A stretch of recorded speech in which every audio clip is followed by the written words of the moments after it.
दौंड तालुक्यातील स्वामी चिंचोली पाटी येथे भीषण अपघात. कंटेनर दुचाकी धडकेत दुचाकी चालकाचा जागीच मृत्यू. दुचाकी चालकाचे नाव दशरथ देवकाते तर जखमी व्यक्तीचे नाव मल्हारी पवार, दोघेही राहणार जिंती, तालुका करमाळा. घटनास्थळी आपुलकी जागा ॲम्ब्युलन्स सर्व्हिसचे मालक केतन वाघ यांनी तात्काळ मदत देऊन सहकार्य केले. त्याचबरोबर नातेवाईकांना कळताच त्यांनी भिगवण येथे मोठ्या प्रमाणात गर्दी केलेल्याचे चित्र पाहायला मिळाले. अपघाताची माहिती तुम्हाला कशी मिळाली? अपघाताची माहिती मला माझ्या मित्राद्वारे फोनद्वारे कळवण्यात आली. 3:50ला मला त्याचा फोन आला होता.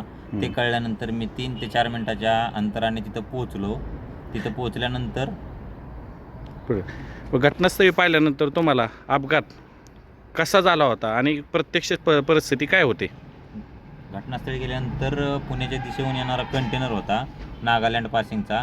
तो कंटेनर पुण्याच्या दिशेहून सोलापूरच्या दिशेने चालला होता वर हे 2 टू व्हीलर चालक रोड क्रॉस करत असताना त्यांना त्या कंटेनरने डायरेक्ट ठोकर दिली.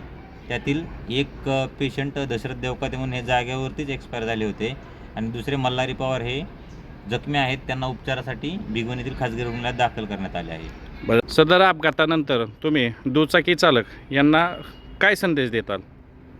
सदर ह्या अपघातानंतर मी दुचाकी चालकांना असा संदेश देईल की गरज असेल तर टू व्हीलरवर फिरा, हेल्मेटचा वापर करा, नियमांचे योग्य पालन करा व सगळ्यांनी आहे त्या स्थितीत गरज वाटेल तर टू व्हीलरचा प्रवास करावा आणि जिथं अपघात घडेल तिथल्या लोकांनी शक्यतो मदत करण्याचा प्रयत्न करावा.